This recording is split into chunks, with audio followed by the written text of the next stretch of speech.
So what I want us to do though today, as we've talked about God, how do I maximize impact in this life, is I want to talk about this pivot that'll be right here at the midsection of this series, where we begin to lift our eyes from the practical to the mystical. But we pivot at this moment and begin to think about things that exist in the invisible realm, things that will exist in eternity, that are as equally real as the tangible and material things, but they're harder to understand because they're invisible. And I want to start as we begin to lift our eyes to heavenly things by telling you a dream that I had several years ago that was one of the most impactful dreams of my life. It was one of those dreams that when you wake up from it, you feel the touch of heaven on your soul.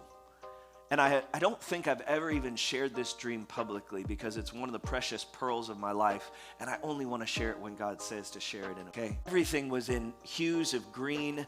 There was something tangible that was cool and peaceful in the atmosphere. And I was going through this village, and I made my way up into this library, and there was this beautiful young woman seated in this library with thousands of books, and she was there reading, and there was this peaceful light pouring through the window. And I just remember this, that I had this feeling in the dream that in some way this is what heaven has to feel like. I mean, a very deep and profound sense of longing.